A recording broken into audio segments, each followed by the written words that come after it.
अस्सलामु अलैकुम जनाब। मुदस्सिर इकबाल यूट्यूब चैनल आप देख रहे हैं। कोशिश हम करते हैं कि आपको वो तमाम तर चीज़ें बताएं जो इस वक्त मुल्की मामलात, मुआशी हालात का पाकिस्तान की रियल स्टेट पर क्या असरात हो रहे हैं, और ख़ास तौर पर बहरिया टाउन कराची और फिर उसके बाद बहरिया टाउन लाहौर या बाकी कराची की सोसाइटीज़ के हवाले से आपको एक सर्वे बताते हैं, एक आउटलुक क्या चल रही है वो, और किधर इन्वेस्टमेंट है, किधर क्या चीज़ें हैं, इसके हवाले से बताया जा रहा है। बहुत से लोगों ने हमारी वीडियोस लगी कि बहरिया टाउन पेशावर में, तो बहुत से लोगों ने ये सवाल किया। हम खुद इस बात पे, मेरी पुरानी वीडियो है, बहुत हैरान थे कि इस असना में जब सिचुएशन ऐसी है तो बहरिया टाउन पेशावर क्यों लॉन्च किया जा रहा है। लेकिन अच्छी खबर और अच्छी बात यह है कि अब पाकिस्तान की रियल स्टेट भी बेहतरी की जानिब जा रही है, क्योंकि बाकी सेक्टर्स में भी अब कदरे आहिस्ता आहिस्ता बेहतरी आ रही है। मैंने अपनी पिछली वीडियो में भी ये बात की थी कि इस सारे अमल को कम अज कम 90 दिन यानी कि 3 माह लगेंगे, और उसके बाद आहिस्ता आहिस्ता चीज़ें बेहतर हो जाएंगी। और उसी सिलसिले की एक कड़ी है कि रियल स्टेट में भी बेहतरी आ रही है। ये क्यों आ रही है, कैसे आ रही है, और अब अगले आने वाले वक्त में आपको रियल स्टेट की जानिब कैसे जाना है, किस तरह से होना है, कितना आपको इंतज़ार करना है, किन चीज़ों का ख्याल रखना है, इस पर हम थोड़ी सी बात करेंगे। नंबर वन, पाकिस्तान में कोई ऐसे दूध और शहद की नहरें नहीं बहने लग गई कि हालात बेहतर हो गए हैं।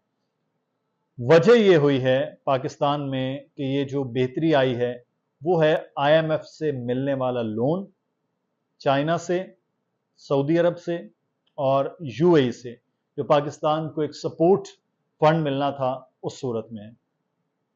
IMF ने अगले 9 माह के लिए चीज़ें क्लियर कर दी हैं कि 9 माह तक आपको अगर ये अमल करेंगे तो आपको चीज़ें मिल जाएंगी।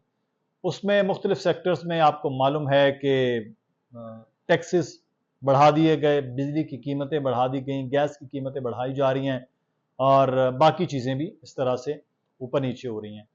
अब इसमें रियल स्टेट में जहाँ तक मामला है तो वो ये है कि जब पाकिस्तान में पैसा अब आ रहा है, पैसा पार्क हो रहा है, डॉलर की कीमत नीचे आ रही है, तो अब जो इकोनॉमिक एक्टिविटी जिसे हम कहते हैं ना, वो शुरू होगी।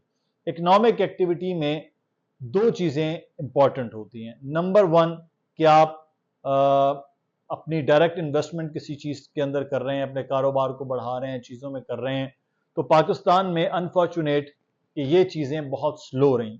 लोगों के पास ओवरसीज़ में पैसा था, उन्होंने पैसा पाकिस्तान में पार्क आकर किया, रियल स्टेट में, प्रॉपर्टीज़ में प्लॉट लेकर, यहाँ पर दुकानें खरीद कर, प्लाजे खरीद कर, तो उन लोगों ने इधर पार्क किया।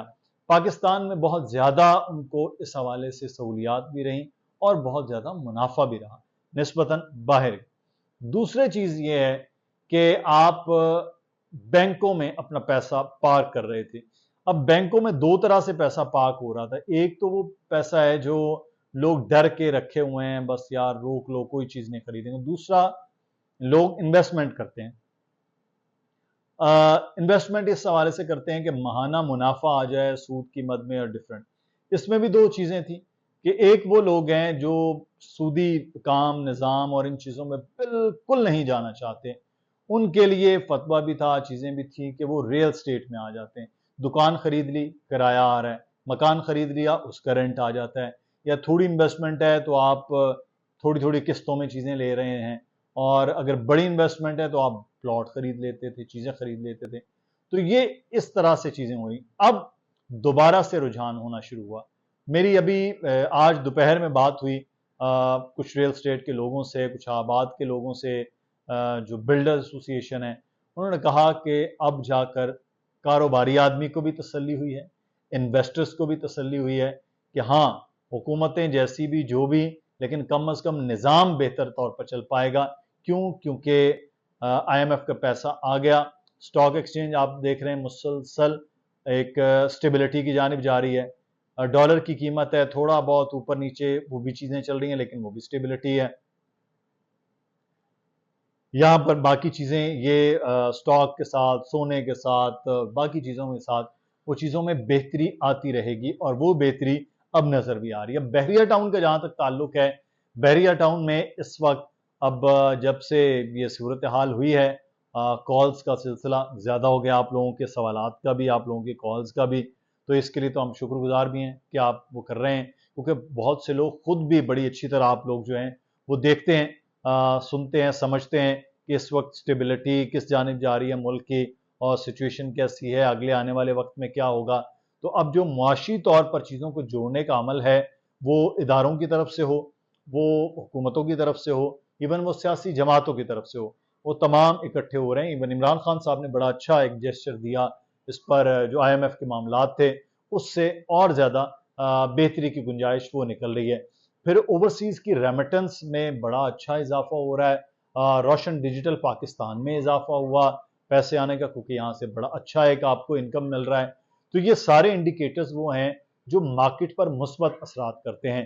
مہنگائی ضرور ہو رہی ہے، یہ چیزیں بڑھ رہی ہیں، بجلی کی قیمتیں، گیس کی قیمتیں، ہر چیز ہے، لیکن جو ایک بد اعتمادی کی فضا تھی وہ اب بہتر ہو رہی ہے، اور انویسٹمنٹ پوائنٹ آف ویو سے چیزیں بہتری کی جانب جا رہی ہیں۔ تو اسی لیے اب اللہ کا شکر اور آپ کا شکریہ ادا کرتے ہیں کہ جن لوگوں نے مسلسل ہمارے ساتھ یہ اس سے مشکل جو ایک پاکستان میں کرائسس تھا، ایک ریل اسٹیٹ پہ تھا، آپ لوگوں پہ تھا، وہ جڑے رہے ہیں، اور وہ لوگ جو بہت انتظار کر رہے تھے کہ ان کی پراپرٹیز کی قیمتیں اب کچھ بہتر ہوں گی، تو یقینی طور پر اب بہتری کا وقت ہے، لیکن راتوں رات بہتری کی گنجائش اور امید نہ پہلے رکھیے گا، نہ اب رکھیے گا، نہ آئندہ رکھیے گا، کیونکہ ہم پہلے بھی کہہ رہے تھے یہ جو سٹہ بازی چل رہی ہوتی ہے، خاص طور پر اس کا مرکز بحریہ ٹاؤن رہتا ہے، اس میں کبھی بھی نہ آئیے، اور وہ سٹہ بازی کا جو معاملہ ہے اس میں آپ ایک دم چیز لیتے ہیں، ایک دم بیچیں، تو وہ ہوتا تو ہے کہ آپ بڑی بہتری میں چلے گئے، لیکن اس کے نقصان اور اثرات وہ بہت زیادہ ہوتے ہیں۔ تو اس لیے اب وقت کم رہ گیا کہ آپ کی بہتری کے لیے، لیکن اب اس کو صبر کے ساتھ آپ نے چیزوں کو کرنا ہے۔ قیمتوں میں جو ہے وہ اب آہستہ آہستہ بہتری آئے گی، سٹیبلٹی آ گئی ہے، یہ بڑی اچھی چیز ہے پاکستان میں اکنامک طور پر، اور اس کے اثرات چاہے وہ بحریہ ٹاؤن ہو، چاہے ڈی ایچ اے ہو، چاہے کراچی کی مختلف پراپرٹیز ہوں، ان میں اب سٹیبلٹی آنا اور انویسٹرز کا آنا اور آپ کی خریداری کا وقت بہت اچھا ہے۔ ہاں، اس سے پہلے کہ اگر آپ خریدار ہیں تو بہت مہنگا ہو جائے، اس سے پہلے آپ اپنی خریداری کی جانب ضرور چلے جائیے گا۔ بحریہ ٹاؤن سے متعلق کسی قسم کے کوئی سوال، پراپرٹی خریدنے سیل کرنے سے متعلق ہو تو نمبر آ رہا ہے نیچے، علی رضا کا، دانیال نقوی کا، اور میرا ای میل ایڈریس، آپ اس پر رابطہ کر سکتے ہیں۔ اپنا خیال رکھیے، اللہ حافظ۔